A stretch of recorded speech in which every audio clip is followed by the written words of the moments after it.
નમસ્કાર દર્શક મિત્રો, હું છું સુદાન ગઢવી. મહામંથનમાં આપનું સ્વાગત છે. છેલ્લા કેટલાક દિવસોથી મધ્યપ્રદેશ અને મહારાષ્ટ્રમાં ખેડૂતો પોતાની સમસ્યાને લઈને પરેશાન છે. ખેડૂતોની માંગ છે કે સરકાર તેમના માટે દેવા માફીની જાહેરાત કરે. જો કે મહારાષ્ટ્રમાં તો સરકારે દેવું માફ કરવાની જાહેરાત કરી દીધી, પરંતુ મધ્યપ્રદેશમાં ખેડૂતોના દેવા માફીનો પ્રશ્ન હજુ પણ સળગતો છે. તેવામાં આજે વધુ એક ખેડૂતોએ આત્મહત્યા કરી લેતા બળતામાં ઘી હુમવાનું કામ થયું છે. જો કે લોકસભાની ચૂંટણી સમયે ખેડૂતોનું દેવું માફ કરવાની જાહેરાત કરનાર ભાજપ હવે દેવું માફ કરવાનું નામ સુધા નથી લઈ રહી. મધ્યપ્રદેશ, મહારાષ્ટ્ર બાદ ગુજરાતમાં પણ દેવા માફીની માંગ ઉઠી રહી છે. તેવામાં નાણામંત્રી અરુણ જેટલીએ તો સ્પષ્ટ શબ્દોમાં કહી દીધું છે કે કેન્દ્ર સરકાર દેવા માફીમાં કોઈ જ સહાય રાજ્ય સરકારને નહીં કરે. જો રાજ્ય સરકાર દેવું માફ કરવું હોય તો તે કરી શકે છે. ત્યારે કેન્દ્ર સરકારે હવે ખેડૂતોને મળતી લોનના વ્યાજમાં આંશિક ઘટાડો કરીને વધુ એક સિદ્ધિને પોતાના નામે કરી છે. સરકારે કરેલ નવી જોગવાઈ અનુસાર ખેડૂતોને 9% ને બદલે 4% વ્યાજે લોન મળશે. પરંતુ જોવાનું એ છે કે દેવા માફીની માંગ કરતો દેશનો તાત શું આંશિક રાહતથી ખુશ થશે? સરકાર દ્વારા આપવામાં આવેલી આંશિક રાહત કેટલા અંશે યોગ્ય છે? કદાચ દેવા માફીની સામે કેન્દ્ર સરકારે કરી જે રાહત તાતને આપી તે માત્ર લોભામણી સમાન તો નથી ને? અને જે લોન મળી રહી છે એમાં પણ અત્યારે પણ ગુજરાતમાં 1% તો મળી જ રહી છે. તો આ તમામ બાબતો ઉપર આપણે ચર્ચા કરીશું મહામંથનમાં મારી સાથે.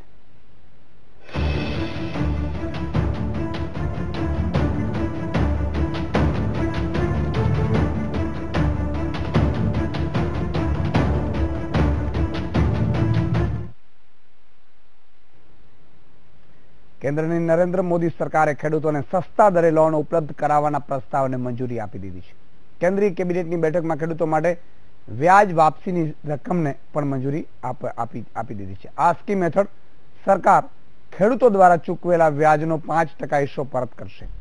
કેબિનેટ દ્વારા પસાર કરવામાં આવેલા પ્રસ્તાવ મુજબ આ સુવિધા 1 વર્ષ માટે લેવામાં આવેલ લોન પર લાગુ થશે અને આ માટે લોનની મહત્તમ સીમા 3 લાખ રૂપિયા રાખવામાં આવી છે.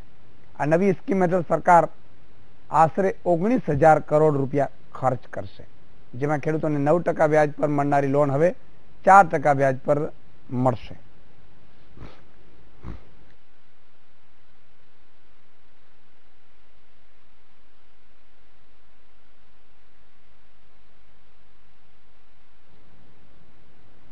ગુજરાતમાં ખેડૂતોના દેવા માફી અંગે ગુજરાતના મુખ્યમંત્રી વિજય રૂપાણીએ પણ મૌન ધારણ કર્યું છે. જ્યાં મીડિયા સમક્ષ દેવા માફીના પૂછાયેલા સવાલના જવાબમાં મુખ્યમંત્રી વિજય રૂપાણી કંઈ ન બોલ્યા. મુખ્યમંત્રીએ દેવા માફીનો પ્રશ્ન જ ઉડાવી દીધો હતો. બીજી તરફ માફીના પ્રશ્ન અંગે મુખ્યમંત્રીએ જવાબ આપ્યો હતો કે ગુજરાત સરકાર ખેડૂતોની સરકાર છે. ગુજરાત યુનિવર્સિટીના કન્વેન્શન એન્ડ એક્ઝિબિશન હોલ ખાતે ગ્રાન્ડ એજ્યુકેશન ફેર યોજાયો હતો. આ કાર્યક્રમમાં મુખ્યમંત્રી વિજય રૂપાણી ઉપસ્થિત રહ્યા હતા, જ્યાં તેમણે દેવા માફી પર આવું નિવેદન આપ્યું હતું. हमारा सरकार को एमओयू कर दो, शिक्षा जो कुछ करना पड़ेगा वो जरूर करेंगे. किसान के लिए सरकार है हमारी और किसान के लिए काम करेंगे. किसान के लिए समर्पित सरकार है. ગુજરાત વિધાનસભાની ચૂંટણી નજીક આવી રહી છે, ત્યારે દરેક રાજકીય પાર્ટીઓ પણ તૈયારીઓમાં લાગી ગઈ છે. પ્રદેશ કોંગ્રેસના પૂર્વ પ્રમુખ અર્જુન મોઢવાડિયા રાજકોટમાં સ્થાનિક નેતાઓ, આગેવાનો અને કાર્યકર્તાઓ સાથે એક બેઠક યોજી હતી. આ દરમિયાન નેતાઓએ ભાજપ પર આડકતરી રીતે નિશાન સાધ્યું હતું. અર્જુન મોઢવાડિયાએ ભાજપ સરકારને ખેડૂત વિરોધી જણાવતા આક્ષેપ કર્યો કે ઉદ્યોગપતિઓના દેવા માફ કરનારી સરકાર ખેડૂતો સામે કેમ નથી જોતી. આ સાથે તેઓએ ઉદાહરણ આપતા જણાવ્યું હતું કે 2008માં કોંગ્રેસની સરકાર દ્વારા ખેડૂતોનું 70,000 કરોડનું દેવું માફ કર્યું હતું. અર્જુન મોઢવાડિયાએ જાહેરાત કરતા કહ્યું છે કે આગામી 16 જૂને ખેડૂતોના પ્રશ્નો મુદ્દે કોંગ્રેસ દ્વારા રાજ્યભરમાં ચક્કાજામ કરીને વિરોધ નોંધવામાં આવશે. પ્રધાનમંત્રી ફસલ બીમા યોજના છે એને પાછી ખેંચી અને જે અગાઉ રાજીવજીના વખતની જે વીમા યોજના હતી એ ફરી પાછી લઈ આવે. ખાતરના ભાવ વધારામાંનો જે નિર્ણય કર્યો છે બજાર ભાવે વેચવાનો, એ નિર્ણય પાછો ખેંચે. રોજ ભૂંડનો જે ત્રાસ છે એ અટકાવે અને ઉદ્યોગપતિઓને જે અગાઉ દેવા માફ કર્યા છે એ પરત ખેંચે અને એની સામે એક્શન લે, પણ ખેડૂતોને જે મુશ્કેલીમાંથી બહાર લઈ આવે એ માગણીસર અમે 16મી તારીખે આખા ગુજરાતની અંદર રસ્તા રોકો ચક્કાજામનું આંદોલન જાહેરાત કરી છે. તો દર્શક મિત્રો, વીટીવીમાં આજે મહામંથનમાં આપણે ચર્ચા કરવાના છીએ કે રાહતથી રીતસરતા હતા તમામ બાબતો ઉપર, કારણ કે જે રીતે કેન્દ્ર સરકારે કેબિનેટમાં જે નિર્ણય ઓછા ટકા વ્યાજે જે લોન, ધિરાણ લોન જે આપવાનું નક્કી કર્યું છે, એમાં કેટલાક કન્ફ્યુઝન પણ જોવા મળી રહ્યા છે. કારણ કે ગુજરાતમાં એ લોન 1% મળે છે. પહેલેથી જ જો સમયસર લોન ભરી દેવામાં આવે તો 4% કેન્દ્ર સરકારને કપાય છે, 3% ગુજરાત સરકારે પણ રાહતનું આપ્યું છે બજેટમાં. આથી 1% લોન મળે છે. એટલે જે ખેડૂત જ્યારે પોતાના રૂપિયા જમા કરાવવા જાય ત્યારે 1% ઉપર નહીં પરંતુ 4% અને ત્યારબાદ 3% એમની પરત એમના ખાતામાં જમા થઈ જતા હોય છે. આ તમામ બાબતો પર મહામંથનમાં ચર્ચા કરીશું. આપણે મંથન કરીશું કે ખેડૂતોના મામલે શું થઈ શકે. દિલીપ સંઘાણી ભાજપના નેતા છે, હિમાંશુ પટેલ કોંગ્રેસના નેતા છે, ભરતસિંહ ઝાલા સામાજિક કાર્યકર છે અને ખેડૂત માટે લડનારા છે, વિઠ્ઠલભાઈ દુધાત્રા પ્રમુખ કિસાન સંઘ પણ આપણી સાથે જોડાયા છે. દિલીપભાઈ, સવાલ એ થાય છે કે જ્યારે આજે કેન્દ્રમાં કેન્દ્રીય કેબિનેટ એવું નક્કી કરે છે કે ખેડૂતોને જે વ્યાજ છે 9% એ મળશે, ખરેખર તો ખેડૂતોને અત્યારે વ્યાજ ગુજરાતમાં તો 1% જ મળી રહ્યું છે. શું કહેશો? કેન્દ્ર સરકારની આજની કેબિનેટમાં લીધેલા નિર્ણયને હું આવકારું છું. ગુજરાતમાં 1% જે મળે છે એ પણ કેન્દ્ર સરકાર અને રાજ્ય સરકાર તરફથી કેસીસી એટલે કિસાન ક્રેડિટ કાર્ડ ઉપર વાર્ષિક પાક ધિરાણ જે લેવામાં આવે છે એમાં વ્યાજ સબસિડી જે આપવામાં આવે છે એના કારણે 1% એ મળે છે. ભૂતકાળમાં કોંગ્રેસનું શાસન જ્યારે હતું ત્યારે લગભગ 18 થી 19% જેટલું વ્યાજ ખેડૂતો પાસેથી આ ખેતી વિષયક ધિરાણનું લેવામાં આવતું હતું. અટલજીની સરકાર, ભારતીય જનતા પાર્ટીની સરકાર આવ્યા પછી વ્યાજ ઘટાડવાની શરૂઆતો થઈ છે. એટલે આજે જે નિર્ણય લીધો છે એમાં 3% અગાઉ વિજયભાઈ રૂપાણીની સરકાર, ગુજરાત સરકારે, અને હવે રાજ્ય સરકાર, કેન્દ્ર સરકારે જે રીતે 4% આપ્યું એટલે ખેડૂતોને 1%ના દરથી જ સમજવાનો પ્રયાસ એ કરીશ દિલીપભાઈ કે ગુજરાતમાં ઓલરેડી 1% એ મળે છે. કેન્દ્ર સરકારે એવું કહ્યું છે કે જે 9% છે એમાંથી ઘટાડીને હવે જે 7% અહીંયા વ્યાજ ઓલરેડી મળે છે ગુજરાતમાં મેં કહ્યું એમ, તો આ જાહેરાતમાં શું ફેર છે સમજવાનો પ્રયાસ, કારણ કે હજારો લાખો ખેડૂતો ચેનલ ઉપર જોઈ રહ્યા છે અને થોડું કન્ફ્યુઝન એમને લાગી રહ્યું છે. ખેતી વિષયક ધિરાણ 1 વર્ષ પૂરતી મુદતનું હોય છે. 1 એપ્રિલથી ધિરાણ શરૂ થાય અને 30 માર્ચ સુધીમાં એનું રાઉન્ડ પૂરું થાય. આ ધિરાણ જે શરૂ થયું 1 એપ્રિલથી એટલે 1 વર્ષ પૂરતી જ યોજના આ હોય છે. એટલે ગયા વર્ષે પણ કેન્દ્ર સરકારે આ યોજના લાગુ કરી હતી અને આ વર્ષે પણ બજેટમાં રાજ્ય સરકારે યોજના લાગુ કરી છે. એટલે બીજું વર્ષ થાય ત્યારે આ યોજનાને પુનઃ ચાલુ રાખવી કે કેમ એ સરકાર ઉપર હોય છે. એટલે કેન્દ્ર સરકારે પુનઃ આ વર્ષે પણ આ યોજના ચાલુ રાખીને ખેડૂતોને રાહત આપવા માટેનો નિર્ણય કર્યો છે. એને હું આવકારું છું. અને રાજ્ય સરકારે પણ આ અગાઉથી સમજીને લઈ લીધો છે. એટલે ખેડૂતોને 1% ધિરાણ આ વર્ષે પણ મળશે. હિમાંશુભાઈ, જે રીતે વાત છે ખેડૂતોના આંદોલનો મહારાષ્ટ્રમાં, મધ્યપ્રદેશમાં, છત્તીસગઢમાં, રાજસ્થાનના ખેડૂતો ટેકો આપ્યો, ગુજરાતમાં પણ માંગ ઉઠી છે. દરેક ખેડૂતને એવું લાગતું હતું કે ક્યાંક કેન્દ્ર સરકાર આ ખેડૂતોની આપઘાતના કારણે આ નિર્ણય લીધો છે. પણ જે રીતે દિલીપભાઈ હમણાં સમજાવ્યું, કારણ કે એ મને પણ કન્ફ્યુઝન હતું એટલે સ્વાભાવિક છે ખેડૂતોને હોય. હવે આ જે દિલીપભાઈ સમજાવ્યું એમાં કોઈ જ નવી જાહેરાત હોય એવું લાગતું નથી. 1% જે મળે છે એ મળતું રહેશે. શું કહેશો? ખેડૂતોના દબાવમાં કોઈ સરકાર, કેન્દ્ર સરકાર, મોદી સરકાર આવી જ નથી.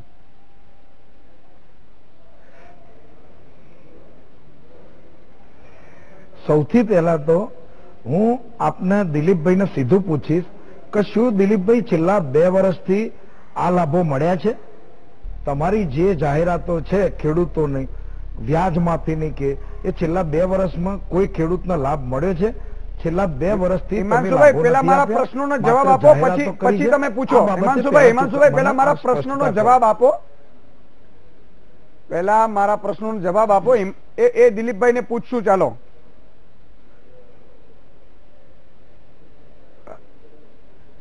અરે દિલીપભાઈ બોલી ગયા છે, હું પછી આપનો જવાબ આપવા બંધાયેલો છું સાહેબ. દિલીપભાઈ આપણે સરસ અટલ બિહારી વાજપેયી થી લઈને બધું જ બોલી ગયા. કોંગ્રેસની નિષ્ફળતા, 20% વ્યાજ, એ વિદ્વાન છે, એમને બધી ખબર પડે છે. તો છેલ્લા 2 વર્ષથી હું ખેડૂતનો દીકરો છું. 2 વર્ષથી કેન્દ્રની અને રાજ્યની સરકારે જે જાહેરાતો કરી છે એ શું ખેડૂતોને લાભ મળ્યા છે? એટલું આપ પૂછો સાહેબ. મળ્યા છે દિલીપભાઈ? સાહેબ, ખેડૂતોને લાભ ન મળ્યા હોય તો જેમ આજે માફીનું આંદોલન કરવા નીકળ્યા છે એમ ખેડૂતો આંદોલન કરવા ન નીકળ્યા હોય? ભાઈ સ્પષ્ટ દિલીપભાઈ નું કહેવું છે કે મળ્યા છે. હવે તમે સવાલનો જવાબ આપો, પછી હું ખેડૂત આગેવાન ને કિસાન સંઘને પણ પૂછીશ.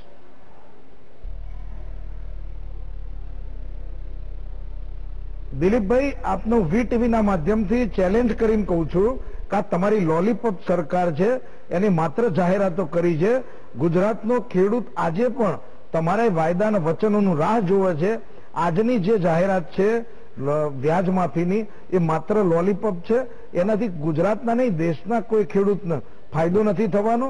ક્યાંક થશે તો 1 લાખ રૂપિયા 75 થી 80 રૂપિયાનો વાર્ષિક ફાયદો થશે. એટલે આ મોટી લોલીપોપ, આ ખેડૂતોનું આંદોલન ચાલી રહ્યું છે, એની અંદર તમે ખેડૂતોને મૂર્ખ સમજો છો અથવા તો મૂર્ખ બનાવવા જઈ રહ્યા છો. એ રીતનો આ તમારી આજની જાહેરાત છે. અને તમે કાલે મોટા ઉપાડે આખા બોલો બોલો બોલો, પૂરું કરો હિમાંશુભાઈ.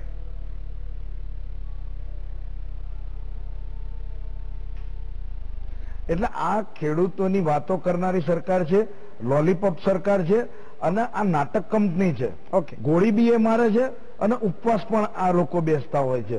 હવે આમનો કેવો ભરોસો કરવો? એમના જે તે વખતના મુખ્યમંત્રી ખેડૂતોની વાત કરનારા, ગુજરાતનો ખેડૂત પાણીની જગ્યાએ તેલ આવશે, આજે ખેડૂતોનું આ તેલ કાઢી રહ્યા છે. ઠીક છે, ઠીક છે. સવાલ એ છે ભરતસિંહજી કે સવાલ એ છે કે જે આ જાહેરાત કરી તમારા કૃષિ મંત્રી, તમારા કૃષિ મંત્રી એવું બોલ્યા કે ગુજરાતના ખેડૂતને કોઈ જરૂર નથી સબસિડીની. ગુજરાતના ખેડૂતોને જરૂર નથી. એ દરેક આજે બોલવાની ફરજ એટલા માટે પડી રહી છે. તકલીફ મધ્યપ્રદેશમાં આટલા આપઘાત થયા છતાં પણ મધ્યપ્રદેશના કૃષિ મંત્રીએ બફાટ કર્યો છે કે અમે દેવા માફી નહીં કરીએ. અને એટલા માટે કે એ સરકારની પોતાની નીતિ છે. આજે અરુણ જેટલીએ સ્પષ્ટ કહ્યું કે રાજ્ય સરકારે જો દેવા માફી કરવી હોય તો કરે, અમે કરવા માટે તૈયાર નહોતા. જ્યારે ચૂંટણી આવે છે ત્યારે ખેડૂતોને હંમેશા યાદ કરે છે, ખેડૂતોને ઠાલા વચનો પણ આપે છે. ભરતસિંહજી, જે દેવા માફીની વાત ચાલતી હતી એમાંથી ક્યાંક ને ક્યાંક કેન્દ્ર સરકાર જે રિવ્યુ કરવું જોઈએ દર વર્ષે, દિલીપભાઈ કહ્યું એમ, એ રિવ્યુ કર્યો છે. અને રિવ્યુમાં જે ગયા વખતે જે ટકાએ વ્યાજ આપવાનું હતું, ધિરાણ જે ટકાએ વ્યાજે, એ જ યથાવત રાખ્યું છે. એટલે જે કિસાનો અત્યારે આંદોલન પર ઉતરી રહ્યા છે એના માટે કશું નવું નથી. શું કહેશો? આજે સમગ્ર દેશમાં અને ગુજરાતમાં અને ગામડામાં જે ખેતી આધારિત ખેડૂતો છે એને ન્યાય અપાવવા માટે ઘણા સંઘર્ષનો બહાર આવ્યા છે.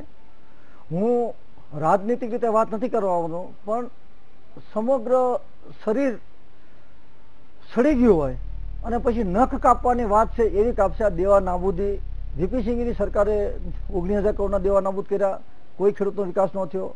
કોંગ્રેસે 71,000 કરોડના દેવા નાબૂદ કર્યા, કોઈ વિકાસ ન થયો. અત્યારે જે વાત છે કે કાયમી ઉકેલ, નામદાર સર્વોચ્ચ અદાલતે જ્યારે કીધું હોય કે તમે નીતિ બનાવો, દર વર્ષે 1 લાખ રૂપિયા લોન લેવાની, 1,07,000 ભરવાના અને પછી 3% જમા થાય, તે શું ખેડૂતો ખેતી કરવાની કે બેંકમાં પૈસા લેવા જવાનું? ખેડૂતે બેંક પાસે લેવા જવું શા માટે પડે? ઉત્પાદન ખેડૂત કરે, ભાવ નક્કી બીજા કરે. અત્યારે મગફળી 600 રૂપિયા લઈ લીધી અને મગફળીના બીજના ભાવ છે 100 રૂપિયા. તો એક ગામની અંદર ઓછામાં ઓછું જો 10,000 મણ મગફળી થતી હોય, એનું 25 લાખ રૂપિયાનું નુકસાન ગામના ખેડૂતોને જાય છે. એ પૈસા જો ખેડૂતોને આપી દે તો અમારે લોન લેવી નથી, અમારે તમારી પાસે દેવા માંગવાની ભીખ માગવી નથી. અમે તો તમામ રાષ્ટ્રીય પક્ષો, પ્લાનિંગ કમિશનો બધા ભેગા થઈ નામદાર સર્વોચ્ચ અદાલતના આદેશ મુજબ એક નીતિ બનાવો કે દાખલા તરીકે અત્યારે જૂન મહિનો આવ્યો, જૂન મહિનો અત્યારે કપાસિયા થોડોક વરસાદ થયો અને લોકોએ કપાસિયા વાયા, 2 દિવસમાં વરસાદ નહીં થાય એટલે 1 હેક્ટરે 27,000 રૂપિયાનો ખેતીનો જે ખર્ચો છે એ થશે, એ પૈસા કોણ આપશે? એટલે મૂળ વાત એ છે કે તમામ રાષ્ટ્રીય પક્ષોએ, તમામ આઈપીએસ અધિકારીઓએ, તમામ બુદ્ધિજીવીઓએ અને મોટી મોટી જે એગ્રીકલ્ચરના જે વૈજ્ઞાનિકો છે એ બધાએ ભેગા થઈને કાયમી નીતિ બનાવવી પડે અને કાયનો ઉકેલ લાવવો પડે. નહીં તો રાત જાગી જાગીને જાય છે, આંખ મીચેતા ભૂંડા ખાઈ જાય છે, બીજે દિવસે જયારે પાક પાકે ત્યારે આ દેશના ખેડૂતોને વેપારી લૂંટી જાય છે. તો આ લૂંટ બંધ કરવા માટે તમામે ભેગા થઈને નીતિ બનાવવાની જરૂર છે. ઓકે, જે રીતે વિઠ્ઠલભાઈ વાત છે કિસાન સંઘ છે એ હંમેશા ક્યાંક ને ક્યાંક ગુજરાતનું કિસાન સંઘ ઊંઘતું ઝડપાય છે હંમેશા. જ્યારે જ્યારે વાત આવે છે ખેડૂતોની, આ પહેલા પણ પ્રદેશ અધ્યક્ષ હતા, એમના પણ આંદોલન કરવા ખાતર કરતા હતા કદાચ, કારણ કે ભાજપની સરકારોને પાંખ હોય તો એ નડે. પણ એવું નથી લાગતું કે ક્યાંક ને ક્યાંક ગુજરાતની ખેડૂતની સ્થિતિ દયનીય બને છે? એના માટે એક નીતિ માટે કિસાન સંઘે લડવું જોઈએ. પહેલા તો હું એ સ્પષ્ટતા કરી દઉં તમારી ટીવીના માધ્યમથી કે ભારતીય કિસાન સંઘ એ ભાજપની પાંખ નથી. હું ગુજરાત પ્રદેશ અધ્યક્ષ તરીકે જાહેરાત કરું છું. એટલે આ અવારનવાર વપરાતો શબ્દ અને આક્ષેપ મીડિયા પાછો ખેંચે એવી મારી વિનંતી છે. રહી આંદોલનની વાત, તો ભારતીય કિસાન સંઘ જે ભાઈએ વાત કરી કે મૂળ જે રોગ છે એ મૂળ રોગને જે કાપવાની વાત છે, નસ્તર મૂકવાની વાત છે, એ કોઈ કરતું નથી. અત્યારે દેવા નાબૂદીની વાત સમગ્ર ભારતની અંદર એક મોટો ચર્ચાનો વિષય બન્યો છે. પણ દેવા નાબૂદી ઠીક છે, અત્યારે તાત્કાલિક ખેડૂતો દેવામાં ડૂબેલો છે, એ તાત્કાલિક ઉકેલ બરાબર છે. પણ ખેડૂતને દેવામાંથી મુક્ત કરવો અને આપઘાત કરતો બંધ કરવા માટે દેવા નાબૂદી માત્ર પૂરતી નથી.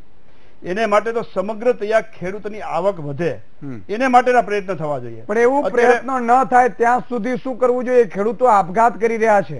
હું તમને વાત કરું, કિસાન સંઘની જયારે તમે વાત કરી, કિસાન સંઘ ઊંઘતું ઝડપાયની તમે વાત કરી, ત્યારે હું તમને એ પહેલા જવાબ આપું કે ભારતીય કિસાન સંઘે ગત વર્ષની અંદર અમે દરેક ભારતના સંસદ સભ્યોને મળી અને કીધું કે ખાસ સંસદનું સત્ર બોલાવવામાં આવે. કિસાન દુખી છે, આત્મહત્યા કરે છે, અને સુમિત્રા મહાજનને પણ અમે મળ્યા અને એને પણ અમે આવેદન પત્ર આપ્યું કે ભારતના ખેડૂતો દુખી છે, ભારતના ખેડૂત દુખી છે, કર્જમાં ડૂબેલા છે, ત્યાં સુધી દેશનો વિકાસ સંભવ જ નથી. દેશના વિકાસની સાથે ખેડૂતનો વિકાસ જરૂરી છે.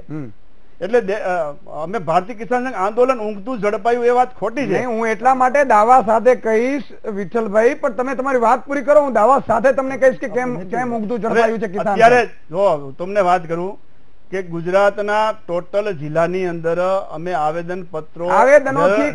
આવેદનોથી કિસાનનો પ્રશ્ન જાગતો નથી.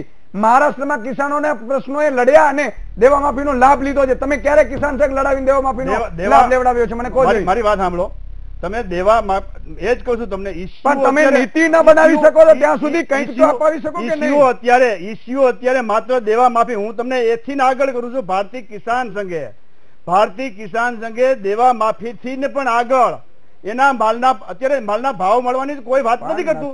ડુંગળી મોંઘી થઈ જાય તો મીડિયા પણ ચાટકી પડે છે કે ખેડૂતોની ડુંગળી મોંઘી થઈ ગઈ, ડુંગળી મોંઘી થઈ, 100 રૂપિયા ડુંગળી મોંઘી થઈ. ડુંગળીના એ બાબતમાં કોઈ વિચાર કરતું નથી. હાથમાં ભાવ નક્કી કરવાનો છે તો કાલે કરી દઈએ. બોલો. મીડિયા એકદમ ફોકસ કરે છે. ગૃહિણીનું બજેટ ખોરવાઈ ગયું. બિલકુલ. ડુંગળી મોંઘી થાય તો કઈ રીતે બજેટ ખોરવાઈ જાય મને સમજાતું નથી. એક ડુંગળી સસ્તી થાય રસ્તા ઉપર આવે તો પણ મીડિયા કહે છે. હિન્દુ સંસ્કૃતિની અંદર કોરોના કારણે કહે છે મીડિયા. સમજો તમે હજી મારી વાત સાંભળજો. સંસ્કૃતિની અંદર એક ખાસ કહેવાનું છે, શ્રાવણ મહિનામાં ડુંગળી ન ખવાય. 1 મહિનો બંધ કરી દે, ડુંગળી કોઈ દિવસ મોંઘી નહીં થાય. પણ હું એમ કહું છું તમને કે ડુંગળી ત્યારે મોંઘી થઈ કે જયારે સંગ્રહખોરોએ લાભ લીધો.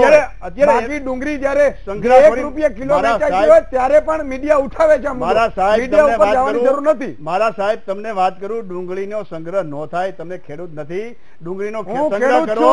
ડુંગળીનો વિઠ્ઠલભાઈ, હું ખેડૂત છું અને તમે કોને તમે જાણતા હો એના કરતા 50 ગણું વધારે હું જાણું છું. ડુંગળીનો સંગ્રહ બાપા અને એટલા માટે જ કહું છું કે મહિનામાં હડી જાય. શું કર્યું છે? 1 મહિનાની અંદર હડી જાય અને વર્ષમાં એક પાક આવતો. ડુંગળીને તમે ટીંગાડી દો. હું 4 મહિના સુધી એને સડવા ન દઉં. ખેડૂત ઉપર ડુંગળીને તમે ટીંગાડી દો પેલા કોથળામાં, હું 4 મહિના સુધી સડવા ન દઉં. બોલો. હું સાહેબ એમ તમને કહું છું, શું કરતો તમે મુદ્દા ઉપર એટલા માટે નથી પહોંચી શકતા. શું કર્યું તમે? બટાકાના ટેકાના ભાવ હોય, ડુંગળીનો ભાવ હોય, મગફળીનો ભાવ હોય, કપાસમાં હોય, કઈ ભાજપની સરકાર ઉભી રહી? કિસાન સંઘે શું કર્યું ખેડૂતો માટે? 28 વર્ષથી ગુજરાતમાં બીજેપીનું શાસન છે. કયો ખેડૂતનો પ્રશ્ન ઉકેલ્યો નથી? જીબીના કનેક્શનો અપાયા નથી? યુરિયામાંથી આ સરકાર ટેક્સ લે છે, નાબૂદ કર્યો.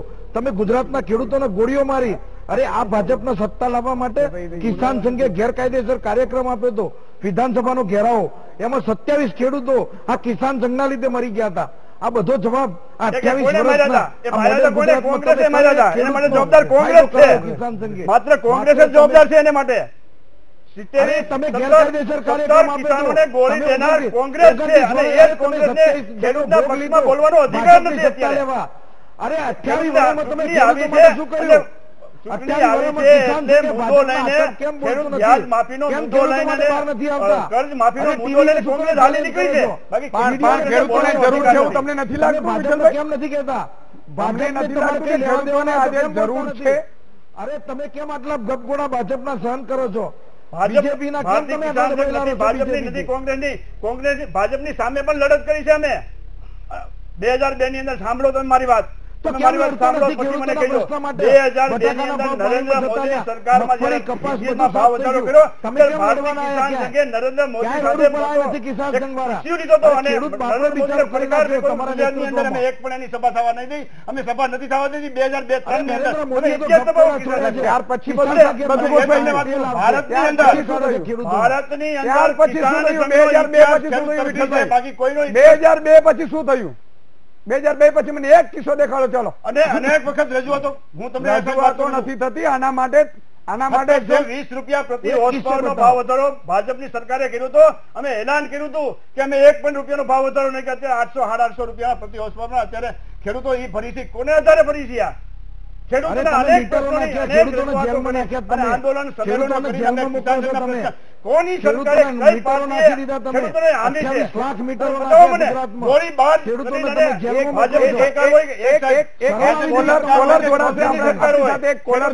દબાવી દેવાનો પ્રયત્ન કરવામાં દબાવી દેવાનો નહીં, આપણે તળિયા સુધી જશું. દબાવવા માટે અહીંયા નથી બેઠા. કોલર એક જોડાય છે. શું નામ છે ભાઈ આપનું? કપાઈ ગયો છે. હાલો. ઓકે, તમે વિચાર કરો કે લાખો ખેડૂતો જોઈ રહ્યા છે, એને દર્દ થઈ રહ્યો છે અને એ દર્દ માટે એક મીડિયા તરીકે અમારી ફરજ બને છે એ દર્દને બહાર લાવવું. ભાજપ હોય, કોંગ્રેસ હોય, કિસાન સંઘ હોય, આ તમામને હું કોઈને પણ હું એમ કહું છું કે ચેલેન્જ કહું છું કે મારા સવાલનો જો જવાબ નહીં આપેશો ત્યાં સુધી એને છોડીશ નહીં. દર્શક મિત્રો, ફરીથી મહામંથનમાં આપનું સ્વાગત છે. આપણે ચર્ચા કરી રહ્યા છીએ રાહતથી રીતસર તાત અને તમામ બાબતો ઉપર આપણે ચર્ચા કરવાના છીએ. આપણી સાથે તમામ મહાનુભાવો પણ જોડાયેલા છે, પણ એ પરંતુ હું એક કોલર વિક્રમભાઈને જોડવા માંગીશ. ધોળકાથી છે. વિક્રમભાઈ, શું હશો તમારો પ્રશ્ન? હા, મારો પ્રશ્ન કિસાન સંઘના નેતાને છે. હા, હવે એ અત્યારે દેવા માટેનું ચાલે છે, તો એ શું કહે છે કે દેવા માફી માટે? દેવા માફી માટે શું કહો છો વિઠ્ઠલભાઈ? સ્પષ્ટ કીધું છે. દેવા માફી ના 20 ચક્રની અંદર સતત ખેડૂત આની પહેલા પણ દેવા માફીની યોજના બની, ઘણો ફાયદો થયો હતો. ફરી પાછો દેવામાં ડૂબી ગયો. હું એ જ કહું છું તમને કે દેવામાં નાખો, દેવામાંથી કાઢો અને ફરી વખત દેવામાં નાખો. પણ એનો અર્થ એવો થાય છે કે ખેડૂતોને પેલા ભાઠા મારો, પછી એની દવા કરો. ન હોય ત્યાં સુધી કંઈક પછી એની દવા કરો. પણ ભાઠા મારવાની યોજના રાજકીય પાર્ટીઓ દ્વારા આપણે વિક્રમભાઈ નો પ્રશ્ન એ જ હતો કે તમારું શું માનવું? તમારું માનવું એવું છે કે દેવા માફી નહીં થવી જોઈએ? ના, થવી જોઈએ, થવી જોઈએ. પણ એ જ કહું છું તમને, મારી બે વાત. દેવા માફીની જયારે વાત થાય ત્યારે હું બે વાત કરીશ. દેવા માફીની બરાબર છે, પણ દેવામાં ડૂબે નહીં એને માટેની યોજના બનવી જોઈએ અને એને માટેનો વિકલ્પ એ છે એને ભાવ મળે. ઓકે, હરિભાઈ બિલકાથી છે. હરિભાઈ, આપનો પ્રશ્ન જણાવો. તો પોલિસી બનાવવી જોઈએ ને 28 વર્ષથી ગુજરાતમાં. હરિભાઈ, મને લાગે છે ફોન. હરિભાઈ, અવાજ આવડે છે? કે જે આપણે કોંગ્રેસના રાજમાં જે આક્રમકથી લડાઈ ખેડૂતો માટે આપી છે એવી લડાઈ ભાજપ સામે કેમ નથી આપતા? બોલો વિઠ્ઠલભાઈ. અને ખરેખર એક મિનિટ બીજું એક કહું તમને કે ભાજપ જો ખેડૂત તરફી હોય, કિસાન સંઘ, તો જાહેરાત કરી દે કે દેવું માફી ન થાય જ્યાં સુધી ટેકાના ભાવથી નીચે માર્કેટ યાર્ડમાં ભાવ જાહે ત્યાં સુધી ભાજપને એક પણ ખેડૂતે મત નહીં આપવો તો તમે હાચા ખેડૂતના હામી છો. જાહેરાત કરો તમે કે ભાજપને મત નહીં આપવાનો જાહેરમાં. વિઠ્ઠલભાઈ, મને જે અંદેશો હતો કે ખેડૂતો છે, કિસાન સંઘ ઉપર રોષ છે, કારણ કે ખેડૂતોનો રોષ એટલા માટે છે કે કિસાન સંઘ છે એ એની ઓફિસેથી સંચાલન કરી રહ્યું છે, એટલા માટે હું જ્યાં જ્યાં ગામડેમાં જાઉં છું ત્યારે ક્યાંક ને ક્યાંક રોષ, ભલે તમારા આગેવાનો ભૂતકાળના કારણે હશે મને બહુ ખબર નથી, હું તો કિસાન સંઘને ઓળખું છું અને એ જ ખેડૂતો મને અંદેશો તો એવું થયું કે નહીં? હરિભાઈ મોવલિયા નો બહુ સરસ પ્રશ્ન છે કે કિસાન સંઘ પાસે એવી જાહેરાત કરે છે કે ભાજપને મત ન આપો. તો કિસાન સંઘના ઇતિહાસની અંદર વાત કરું કે એને 1979 માં સ્થાપના થઈ ત્યાં સુધીમાં અત્યાર સુધીમાં એક પણ પાર્ટીને મત આપો કે ન આપો એવું હજી સુધીમાં કોઈ દિવસ જાહેર કરી નથી. અને ભારતીય કિસાન સંઘ ભાજપને મત આપો એવું પણ ક્યારેય નથી કીધું અને કોંગ્રેસને ન આપો એવું પણ ક્યારેય નથી કીધું. બિન રાજકીય છે. જો એને રાજકીય છાપ મરાવી હોય તો હરિભાઈ મોવલિયા મારી પાસે કરાવે. દિલીપભાઈ, જે આખી વસ્તુ થઈ રહી છે ક્યાંક ને ક્યાંક, અરે ખેડૂતના પ્રશ્નો તો મૂકો તમે. હિમાંશુભાઈ આવું છું આપની પાસે, આવું છું આપની પાસે. પ્રશ્ન મૂકી દીધા છે અત્યારે. હિમાંશુભાઈ આપની પાસે પણ આવીશ, વિઠ્ઠલભાઈ પાસે પણ આવશું, ભરતભાઈ પાસે. દિલીપભાઈ, જે રીતે વાત થઈ રહી છે ક્યાંક ને ક્યાંક દર્દ છે એ ગુજરાતના ખેડૂતોનું ઉભરી રહ્યું છે. એના બે કારણ છે. મહારાષ્ટ્રમાં ખેડૂતોએ આંદોલન કર્યું, દેવા માફી થઈ. ભરતસિંહ જેવા આગેવાનો છે ગુજરાત માટે પણ લડી રહ્યા છે. મધ્યપ્રદેશમાં આપઘાતના કિસ્સા વધી રહ્યા છે.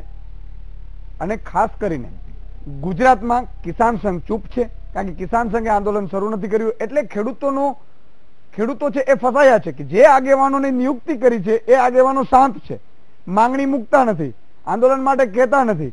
ખેડૂતો જાય તો જાય કહા, એ હાલત લાગે એવું મને લાગી રહ્યું છે. શું કહેશો? એવું લાગી રહ્યું છે?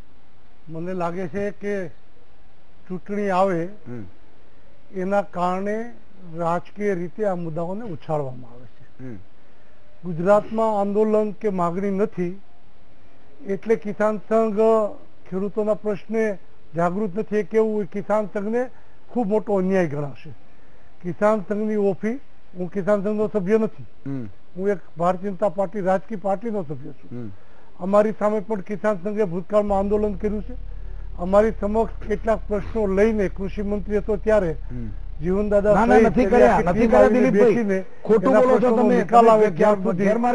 લઈને પણ બેઠા છે. કિસાન સંઘને તમે કઈ કરવા નથી દેતા. કિસાન સંઘ 28 વર્ષમાં તમે ખેડૂતોનું લોહી લીધું છે અને એને કોઈ રાજકીય 28 વર્ષથી કશું નથી કર્યું. એ વ્યાજબી એટલા માટે ખોટું બોલો છો. પરંતુ અત્યારે ગુજરાતના ખેડૂતોની સ્થિતિ, અત્યારે ગુજરાતમાં અન્ય રાજ્યો કરતા એક પરિસ્થિતિ જુદા પ્રકારની છે.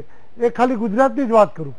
તમે સાઉથમાં જાઓ તો ત્યાં તમારા લીધે નથી દિલીપભાઈ, તમારી સરકારના લીધે નથી. ગુજરાતના ખેડૂતો વર્ષોથી પોતાના ખુમારીથી જીવે છે. 15-20 પૂરું થાય છે. નરેન્દ્રભાઈ મોદી જયારે પ્રથમ વખત મુખ્યમંત્રી બન્યા ત્યારે ગુજરાતમાં એકમાત્ર યુનિવર્સિટી કૃષિ યુનિવર્સિટી હતી. એને આવીને ગુજરાતની ભૂભાગનો અભ્યાસ કરીને 4 ભાગ પાડ્યા. એક સાઉથમાં જ્યાં 80 ઇંચ જેટલો વરસાદ થાય છે નહીં, એના કારણે કૃષિ યુનિવર્સિટીના આધારે પાક કેવી રીતે ઉત્પન્ન કરવો, કેવી રીતે ન્યાય આપવો, જ્યાં સુધી એની મુશ્કેલી ન સમજીએ એમ દક્ષિણમાં સૌરાષ્ટ્રના ખેડૂતોએ આપઘાત કર્યો છે. ભરતસિંહજી, જે આપઘાત સવાલ છે એક આખો મુદ્દો જુદો આવે છે, ટેકનિકલ મુદ્દો આવે છે. પોલીસ સ્ટેશનમાં તમે જાઓ ત્યાં ખેડૂત એટલે કૃષિકારે આપઘાત, કૃષિના વાંધો નહીં, વાંધો નહીં. બેંકનું લેણું કેટલું હતું, ખાનગી લેણું કેટલું હતું, લોન ભરાણી નહોતી કે ભરાઈ હતી, આ બધા પાસાઓ જોયા. કૃષિ નીતિ બનાવવી જોઈએ, લાંબા ગાળાની બનાવવી જોઈએ એવી દિલીપભાઈની વાત છે. જે છે એ સમયાંતરે કૃષિ નીતિ છે, નથી એવું નહીં, તો સમયાંતરે બદલાવ આવવો જોઈએ. અભ્યાસ 28 વર્ષે નીતિ બનાવશે. સંસાધનો 28 વર્ષ ગુજરાતમાં શોષણ કર્યું ખેડૂતોનું. ઓકે ભરતસિંહ, આપણી પાસે આવું ભાવ મળે, એને ખાતર બિયારણ સસ્તા મળે, લોન સસ્તી મળે, ઇન્ફ્રાસ્ટ્રક્ચર સસ્તું. બિલકુલ પણ એક બનાવવી જોઈએ. પણ બનાવે કોણ? અહીંયા ભાજપની છે, કેન્દ્રમાં ભાજપની છે. અહીંયા છે જ, એટલા કારણે પ્રશ્નો ઉભા નથી થતા. અહીંના ખેડૂતોમાં હું ચેલેન્જ કરીને કહું કે અન્ય રાજ્યોની જેમ આજે હું એક બેંક પ્રહલાદભાઈ છે, ખેડૂત પૂછી લઈએ. તમારી વાત સાચી હશે તો આવે છે. જો દેણું હોય તો 98-99% વસૂલાત ના આવે. પ્રહલાદભાઈ, તમે સાંભળો છો? માર્ગે દોરવાનો પ્રયાસ થઈ રહ્યો છે. લોધિકાથી પ્રહલાદભાઈ છે. પ્રહલાદભાઈ, લોધિકા એટલે રાજકોટ 99% વસૂલાત આવે. જો દેણું હોય તો 99% વસૂલાત આવે ક્યાંથી? હેલો પ્રહલાદભાઈ, આપણે જે કિસાન સંઘના પ્રમુખ છે ને એને મારે વાત કરવાની છે સાહેબજી. બોલો, તમે બોલો. હાજી સાહેબ, એમને કઈ તમે બોલો ને સાહેબ. મારે કિસાન સંઘના પ્રમુખ છે ને એને વાત કરવી છે સાહેબ. પણ બોલો, એ સાંભળે છે. હા એટલે એમને એમ કહું છું, તમે કોંગ્રેસમાં જયારે કોંગ્રેસ સત્તામાં હતી તમે તો બહુ વિરોધ કરતા હતા, ભાજપ સરકાર આવી તેદુના કેમ વિરોધ નથી કરતા ખેડૂતનું હિત માટે? વિઠ્ઠલભાઈ, સવાલ તો ઉપસ્થિત થાય છે.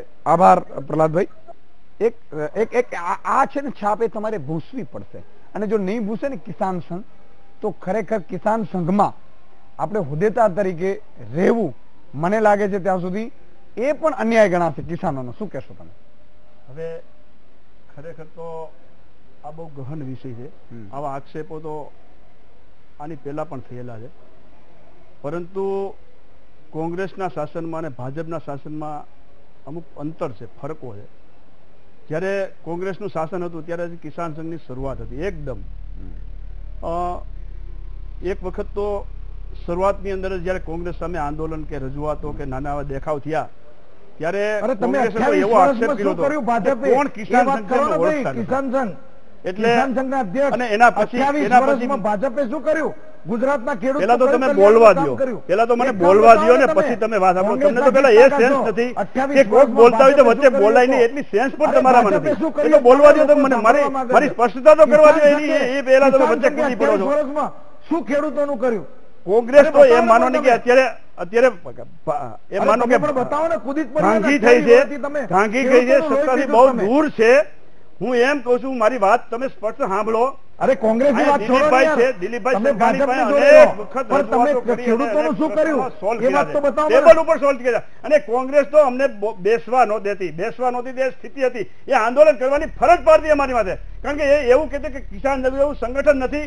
અને એના પછી 2-3 આંદોલન કર્યા એટલે ભાજપ પણ સમજી ગઈ કે કિસાન સંઘ સામું પડાય નહીં, કિસાન સંઘ સામું પડાય નહીં એવી ભાજપ સમજી ગઈ. એને ખબર છે કે કોંગ્રેસને કાઢવામાં ભાજપની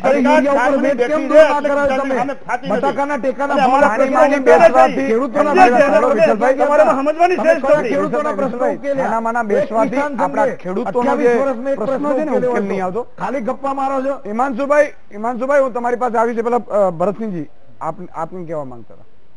મારું કેવું એવું છે કે હું જ્યારથી આ ખેડૂતની સાથે જોડાયેલો, અને દિલીપભાઈ જે કહે છે કે આત્મહત્યાનો મુદ્દો અલગ છે. દિલીપભાઈ, આપણે સ્પષ્ટ કહી દઉં કે 2001માં ભૂકંપ આવ્યો, અને ભૂકંપ આવ્યા બાદ 2003માં પણ અમુક જગ્યા વરસાદ થયો, અમુક જગ્યા વરસાદ ન થયો. અને એ વખતે માત્ર ખેડૂત આધારિત ખેડૂતોએ જયારે ખેતી કરી અને ઉત્પાદનના પૂરા ભાવ ન મળે, પોતાના પરિવારનું ભરણ પોષણ ન થતા 2500 રૂપિયાથી માંડીને 25,000 કે લાખ રૂપિયાના દેવાવાળા ઈમાનદાર ને આબરૂદાર ખેડૂતો આત્મહત્યા કરી છે. તમારી અમરેલી જિલ્લામાં જે 13 ખેડૂતો આત્મહત્યા કરી હતી 2012માં, એ તમામ નાના અને સીમાંત ખેડૂતો હતા. એના ગામે ગામે હું જઈને આવ્યો, એમના કુવા જોયા, એમની વાડી જોયું, અને સ્પષ્ટપણે એમની બહેનોએ કીધું છે કે ભલા અમારે ઉત્પાદનના ભાવ ન આવ્યા, એના કારણે ખેતીમાં ખોટ ગઈ, એના હિસાબે અમારા આત્મહત્યા કરી. એવો જ કિસ્સો આ માત્ર ગુજરાતમાં, આંકડા બીજા રાજ્યો કરતા ઓછા છે, પરંતુ ગુજરાતની અંદર પણ ગયા 5 તારીખે શિસાંગની અંદર રવિરાજસિંહ જાડેજાએ જે આત્મહત્યા કરી, એના મગફળી અને કપાસના ભાવ ન આવ્યા, 9 વીઘા ખેતર હતું. આ વખતે એની પાસે બિયારણ લાવવાના પૈસા નહોતા, એના કારણે આત્મહત્યા કરી. બીજી વસ્તુ દિલીપભાઈ, બીજી વસ્તુ તમને કહું કે 2005માં સંક્ષિપ્તમાં ભરતસિંહભાઈ જે વાત કરી અમરેલી જિલ્લાની, હું પણ એક ખેડૂત પરિવારમાં ગયો, અમરેલીના જ છો? અમરેલીના જ હતા. મારી બેંકના ખેડૂત ખાતેદાર હતા. 1 પણ રૂપિયાનું કરજ એના ઉપર નહોતું. પણ બેંક થી બીવે છે લોકો. ક્યાંથી કરજ? ના, ખાતેદાર લોન ભરી દીધી હતી. તો કરજદારના કારણે આ પોલિટિકલી ત્યારે એના કેસ હું જાણું છું કેમ આપઘાત થયા, સોમનાથ જેને કેમ કર્યા, કોના કારણે કર્યા. આ પરિસ્થિતિમાં એ ચર્ચા આખી જુદી છે. પણ એટલું ચોક્કસ કહીશ કે હું ખુદ ગયો છું પરિવારમાં. મારી બેંકનું રેકોર્ડ સરકારે મગાવ્યું, કલેક્ટરે તપાસ્યું, અમે ઓપન મૂક્યું. અરે મારે તો ખાતેદાર હતા, પણ ખેડૂત ધિરાણ ભરી દીધું લીધેલું. જો કરજદાર હોય તો એવા કેટલા હોય છે જે ધિરાણ કેટલા વર્ષ સુધી. એક વાત ઉપર નહીં જતી, આપણે સમગ્ર ખેડૂતોની વાત કરીએ. હિમાંશુભાઈ, તમે શું માનો છો? જે રીતે કોંગ્રેસની પણ કેન્દ્રમાં સરકાર હતી, નો ડાઉટ 2009માં 72,000 કરોડનું દેવું માફી કરેલી, અને એમાં ઘણા ખેડૂતોને ફાયદો થયો. મેં પોતે જોયેલું હતું, કારણ કે હું પોતે ખેડૂત છું, ખેડૂતનો પુત્ર છું, અને એના આ બધી વસ્તુ હું બહુ સારી રીતે જાણું છું. ને એટલે જ કિસાન સંઘની કામગીરી મેં નાનપણથી જોઈ છે, અને એટલા માટે જ આજે કિસાન સંઘના પ્રમુખને મારે કહેવું પડે છે. અને એ જ કોલર પણ એટલા માટે જ કિસાન સંઘના પ્રમુખને કહે છે કે હવે માત્ર જાગો, ભાજપ જઈને બેસી જશો તો કિસાન સંઘને પણ આ છોડીને ખેડૂતો બીજું સંઘ બનાવી લેશે.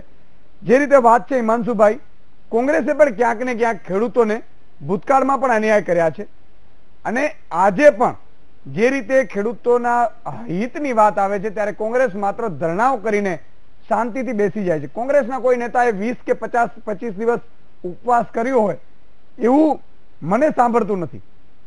એટલે માત્ર ને માત્ર ધરણા કરીને એસી નું ચેમ્બરમાં પ્રેસ નોટ બનાવી એ દિલીપભાઈ હું પછી આવીશ, એ ખરેખર ખેડૂતોની જે હિતની વાત કરનારની જે આવે કરો યા મરોની પરિસ્થિતિ આવે એમાં ક્યાંક કોંગ્રેસ છે એ ઊંડી ઉતરી છે. શું માનો છો?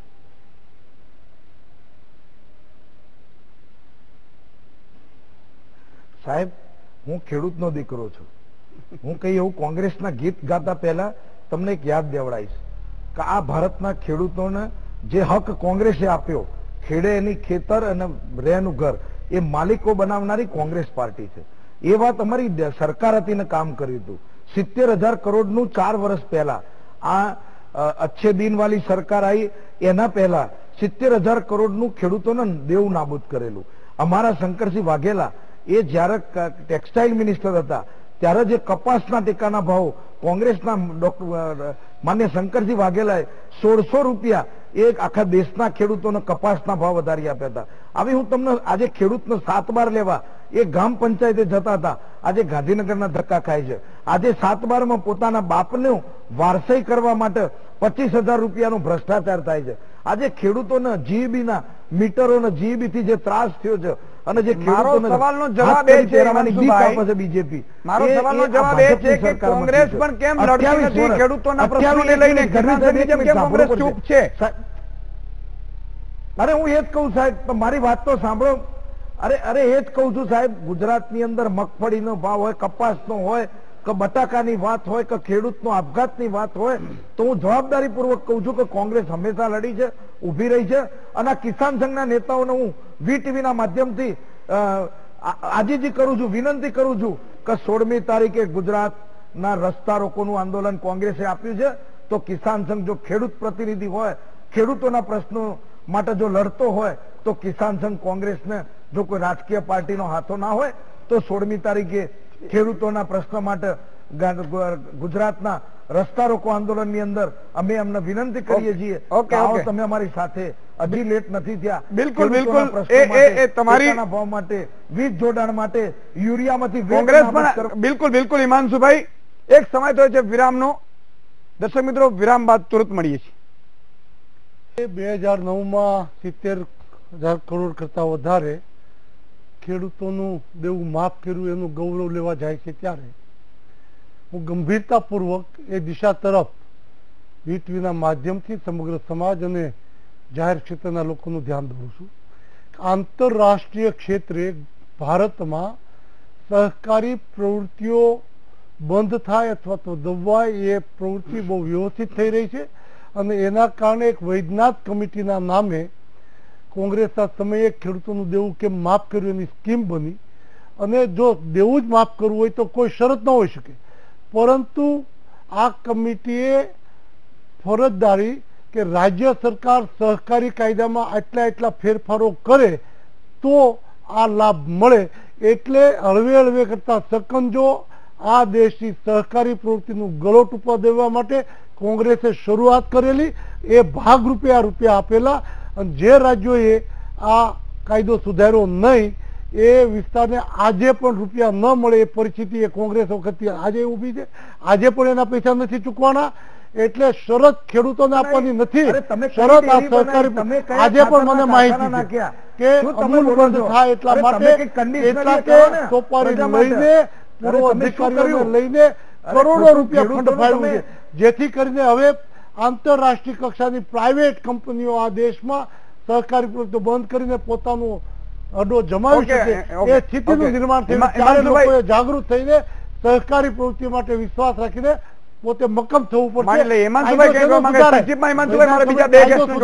મદદ સંક્ષિપ્તમાં સરકારને હિમાંશુભાઈ. સહાય કરવી હોય તો કાયદો સુધારે તો જ મદદ, નહીંતર મદદ નહીં. આ 72 હું દિલીપભાઈને- કરોડના ઓકે, વૈજ્ઞાનિક દિલીપભાઈને સમિતિનો મેં કાયદો પહેલે સુધારે પણ તો જ 72,000 મદદ કરોડના કરશે. કરી દીધા હતા એ હકીકત હા, છે. અને છે, દેશને- આજે નથી દેશના મળ્યા. ખેડૂતો છે. કાયદો સુધાર્યો નથી ને આજે નથી નથી મળ્યા. આપ્યો. તો કાયદો છે નો સુધારે? શરત ન હોઈ શકે, માફીમાં શરત ન હોય કે રાજ્ય પણ સરકાર છતાંય કાયદો શરત સુધારે. કરીને પણ માફી તો આપી હતી ભાજપની તો એ સરકારે તો પણ નથી ગળાટૂંકો આપી છે. શકી. હળવે હળવે કરતા આ પ્રવૃત્તિ બંધ થઈ જાય અને પ્રાઇવેટ અને આંતરરાષ્ટ્રીય આપી દીધા, ગામડામાં તમે ઘૂસી આપો જાય, એ દેશની પરિસ્થિતિનું નિર્માણ કરવાનો આ નિર્ણય હતો. સંક્ષિપ્તમાં હિમાંશુભાઈ શું કહેશો?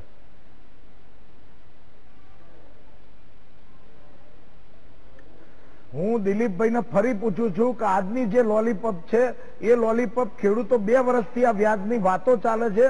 તમારી ટ્રેક્ટરની સબસિડીની વાત આખા ગુજરાતની મશ્કરી રૂપ બની ગઈ છે. ખેડૂતોના ફોર્મ ભરાવો છો, દોડાવો છો, એના ડ્રો નથી થતા. તમે ખેડૂતોના યુરિયા ઉપરથી વેટ દૂર નથી કરાવી શક્યા. તમે ખેડૂતોના કોઈ પણ પ્રકારના ટેકાના ભાવ નથી અપાયા. ભાજપ અને કિસાન સંઘે 28 વર્ષથી ગુજરાતના ખેડૂતો હિમાંશુભાઈ, એક વસ્તુ માનવી પડે.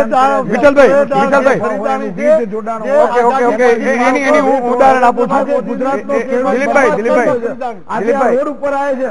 ઓકે હિમાંશુભાઈ, વિઠ્ઠલભાઈ, એક વસ્તુ સ્પષ્ટ છે દલિત રોડ ઉપર કે જ્યારે એનો બધા ખેડૂતો છે આંદોલનમાં 5 જણા ભેગા નથી થતા, ખાલી દિલીપભાઈ, ધ્યાનમાં ઓકે. રાખીને આંદોલન કરો. ઓકે, ઊંધા પાટે ન ચડે ડિબેટ, કારણ કે આપણી સમયનો અભાવ અરે છે. દિલીપભાઈ, તમે ગામડામાં નથી જઈ શકતા. વિઠ્ઠલભાઈ, તમે જાઓ ને ગામમાં. પણ મુદ્દો છે હિમાંશુભાઈ, દિલીપભાઈ બાટકી રહ્યો છે. મારે ખેડૂતોને ન્યાય અપાવવા બાબતે હું ચર્ચા કરી રહ્યો છું. ત્યારે પોઈન્ટ ઉપર ચર્ચા કરીએ આપણે. કોઈ પણ ફાલતુ બાબતમાં આપણે એક પણ મિનિટ છે એ વીજવીની અને દર્શકોની બગાડીએ નહીં. સંક્ષિપ્તમાં જે રીતે વિઠ્ઠલભાઈ, મુદ્દો એ છે કે જ્યારે શંકરસિંહ વાઘેલા હતા ત્યારે 1500-1600 રૂપિયા કપાસના ભાવ મળતા હતા, એ વાત સાચી છે. અને આનો લાભ દરેક ખેડૂતે, ભાઈ ભરતસિંહજી, લીધેલો છે. ઓકે, નરેન્દ્ર મોદી જયારે હતા અહીંથી જતા હતા, એટલે કે 2000ની લોકસભાની ચૂંટણી હતી, ત્યારે એમણે કહેલું કે ભાવ વધારે મળવા જોઈએ. અત્યારે ભાવ 1000 રૂપિયા હશે, 900,000. કિસાન સંઘ હજી વધારે મળવો. અચ્છા 900,000 છે. છતાંય કિસાન સંઘ છે એ આ મુદ્દે 750 રૂપિયા છે. કિસાન સંઘે આ મુદ્દે નક્કર કર્યું નથી લાગતું, મને લાગે છે. આમ જુઓ તો કોઈ પણ માલના ભાવ નથી મળતા, એવું હું પણ અત્યારે નહીં તમારી ચેનલ દ્વારા જાહેર કરું છું. માત્ર કપાસના નહીં, દરેક ખેત કોમોડિટીના ભાવ ટેકાથી નીચે હાલી રહ્યા છે, એ સ્પષ્ટ છે. હું તો અત્યારે જ આ વિષય નીકળ્યો છે, કોંગ્રેસના મિત્રો પણ આંદોલન કરે છે. બહુ સારી, પહેલા તો એ તમને કહી દઉં કે કોંગ્રેસના મિત્રો આંદોલન કરે છે, અન્ય સંગઠનો પણ આંદોલન કરે છે. કિસાન સંઘ નહીં કરતો હજી. અમે એને આવકારીએ. ખેડૂત મુદ્દે નહીં, જે કોઈ આવકારીએ છે, આંદોલન પણ કરે કિસાન એને સંઘ આપણે આવકારીએ હજી છીએ. કરતું નથી. કિસાન સંઘ ચૂપ. એ તમને વાત કરું. હું એમ કહું છું કે અત્યારે જો કોંગ્રેસે પણ મને એમ છે ગુજરાતની અંદર એક દેવા નાબૂદી, અમારી સરકાર આવી છે. કોંગ્રેસ છે એ આંદોલનમાં ઢીલી પડે છે. કોંગ્રેસના આંદોલન છે એ આંદોલન ન કહેવાય, માત્ર હું તો એમ આવેદનો કહું, આપવા એ આંદોલન ન કહેવાય. કોંગ્રેસ મજબૂત બને એવી મારી શુભકામના હા, છે. પણ તો તમે કે શું કંઈક કરશો? આંદોલન કરે. કિસાન સંઘ શું કરશે? હું એ જ કહું છું તમને. હું એમ કહું છું કે કોંગ્રેસ પણ જાહેરાત કરે. ઠીક છે, એને પોતાની સરકાર આવે તો કોંગ્રેસે દેવા જાહેરાત નાબૂદી કરી છે દેવા માફીની. હા, એ જાહેરાત કરી છે. હું કરી એમ કહું છે. છું બીજી જાહેરાત એ કરે કોંગ્રેસ કે અમે મગફળી પકવતા ખેડૂતોને અમે કરેલી છે 500 રૂપિયા જાહેરાત આપીશું, દેવાનું આપું. ઘઉં પકવતા ખેડૂતોને 500 રૂપિયા આપીશું, કઠોળ પકવતા ખેડૂતોને તો 2000 શું આપીશું. થશે? એ તો તો શું થશે? તો જ ખેડૂત કર્જમાં નહીં રહે. નહીં, કોંગ્રેસ જાહેરાત, કોંગ્રેસ પાસે ક્યાં સત્તા છે તે જાહેરાત કરે? શેની જાહેરાત કરે? લોલીપોપ કહેવાય અત્યારે જાહેરાત આપે છે. ઢંઢેરામાં જાહેરાત કરે કે અમારી સરકાર આવશે તો આપે. પણ એમ નહીં તો ભાજપની અત્યારે સરકાર પાસે શું માંગે છે કિસાન સંઘ? ભાજપની સરકાર વગર છે એની પાસે શું માંગે છે એમ કહું છું. ભાજપની સરકાર જે એકાદું કરાવો ને, એમાં આ 2500 લઈ લો ને ભાજપની સરકાર જોડેથી. આ ભાવનો મુદ્દો એકદમ રાજકીય છે. એમાં કોંગ્રેસ હોય કે ભાજપ હોય, હું કોઈ અલગ નથી પાડતો. કોંગ્રેસ સરકાર હોય તો ભાજપ ને ભાજપની સરકાર હોય કોંગ્રેસ. હર હંમેશા જે પેલો જ મુદ્દો આવે, શંકરસિંહ વાઘેલાની વાત કરી કે 1500 રૂપિયા કપાસના મળે, સમજજો તમે. તો એની સરકારમાં મારી જોડે બહુ જ સમય ઓછો છે. શું કરી શકાય ખેડૂત? હું આપણી પાસે પણ આવું છું. શું કરી શકાય ખેડૂત મારી જોડે 2 જ મિનિટ છે. વૈજ્ઞાનિક પદ્ધતિથી મજૂરી, દવા, બિયારણ, ખાતર, ઇલેક્ટ્રિક, ડીઝલ આ બધો ખર્ચ ઉમેરીને જે પડતર કિંમત હોય એ કરતા તમે શું કરશો દિલીપભાઈ? તમારી સરકાર શું કરશે? નક્કી કરવા જોઈએ અને ટેકાના ભાવ પદ્ધતિ જે બધાને ખબર ખબર જાય, પડે છે. સરકારે ખરીદીને તમારી ખેડૂતોને ન્યાય આપવો સરકારનું જોઈએ. યોગદાન ખેડૂતોને ખેડૂતો પૂરતા માટે. ભાવ મળવા જ જોઈએ અને એ મળવાની રૂપિયાનો પોલિસી ફાયદો બનીને આપે તો ઉકેલ શું ફરજિયાત પડશે? ખરીદવી જોઈએ. ઉકેલ શું? બહુ મહત્વની વાત કરી કે ઉકેલ માટે એક જ રસ્તો છે કે અત્યારથી ચિંતા કરવાની જરૂર છે ઉકેલ શું? ઉકેલ એ છે કે પહેલા પત્ર તો ખેડૂત વાવે અને એનું બિયારણ જાય તો દિન 15 માં એને કોઈ પણ જાતનું જે આ કંપનીઓ નહીં આપે, ચાલો એ નહીં થઈ શકે. પછી વીમાના પ્રીમિયમ લીધા વગર હેક્ટરે જે કે નક્કી કરી પૈસા આપવા પડે. 2005 ની અંદર 35 લાખ હેક્ટરમાં અતિવૃષ્ટિને કારણે પૂરને કારણે નુકસાન થયું દિલીપભાઈ, અને તમે ખુદ બોલ્યા હતા કે ઉકેલ છે.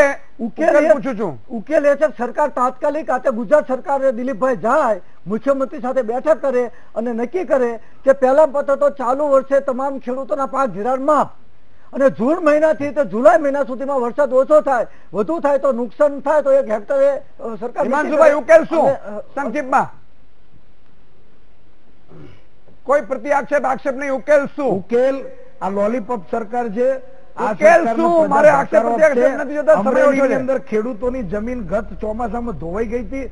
દિલીપ, અરે આ સરકાર કશું નથી, આ નિષ્ફળ સરકાર. ઉકેલ શું? સમજો કે તમારી સરકાર છે. ઉકેલ શું બોલો? લાખો ખેડૂતો જાણવા માંગે છે. ઉકેલ શું? દિન 15 માં વળતર આપી દે. અમારી સરકાર આવશે તો કરી બતાવીશું. ખેડૂતો માટે અમે દેવા નાબૂદી કરીશું. ખેડૂતોને અમે વીજ જોડાણો ઝડપથી આપીશું. ખેડૂતોને ટેકાના ભાવ આપીશું. એ અમારું કમિટમેન્ટ છે. કેન્દ્રમાં મેં પાડી બતાવી તો ગુજરાતમાં પાડી બતાવી. હવે તમે બધા ભલે કામ કરતા હો, સુપ્રીમ કોર્ટે નીતિ કઈ રીતે બનશે? નીતિ બનાવો. હું એ જ કહું છું કે નીતિ બનાવવા માટે તમારે પ્રેશર કરવું જોઈએ. કિસાન સંઘે વિપક્ષે પ્રેશર કરવું જોઈએ. સરકાર એમને કરતી નથી હોતી કામ, અને એટલા માટે વિપક્ષ પણ નબળું છે, કિસાન સંઘ પણ નબળું છે. ઉકેલ શું એ બાબતે ખેડૂતો હું આપને જણાવી દઉં કે જે રીતે ઉકેલ એ છે કે કિસાનોને માત્ર પાણી અને વીજળી આપી દો, ખેડૂતોને કોઈ અને ઉત્પાદનના ભાવ આપી દો. ખેડૂતોને કોઈ ભીખ માંગવાની જરૂર નથી અને કોઈ ખેડૂત તમારી પાસે લોન પણ માંગવા નહીં આવે. માત્ર વીજળી અને પાણી 3 પાક લઈ શકે એવી સ્થિતિ આપી દો. અને બિયારણોની કંપની એવી કંપનીઓ આવી જો કે કોઈ પણ બિયારણ છે ડુપ્લિકેટ ન લાવી શકે, અને જો લાવી શકે તો એ કંપનીના તમામ જે બ્લેક લિસ્ટ તો કરવામાં આવે પણ તમામ જે લાભો છે એ લાભો ખેડૂતોને ફરજિયાત આપવા જોઈએ. એ હિસાબની આખી પોલિસી નીતિ બનાવવી જોઈએ. કોઈ સરકાર છે હજી સુધી આવી બનાવી નથી, અને મને નથી લાગતું કે આવું કોઈ ઠોસ આંદોલન કરે અને કોઈ ખેડૂત અથવા કિસાન સંઘ અથવા કોંગ્રેસ પક્ષ અથવા તો વિપક્ષ જે પણ હોય એ કરી શકે એવી ખેડૂતોની પણ આશા છે. હિમાંશુભાઈ, દિલીપભાઈ, ભરતભાઈ અને વિઠ્ઠલભાઈ, ખૂબ ખૂબ આભાર. ફરીથી મળીશું નવા વિષય નવા સબ્જેક્ટ સાથે. ત્યાં સુધી મને રજા આપો. નમસ્કાર.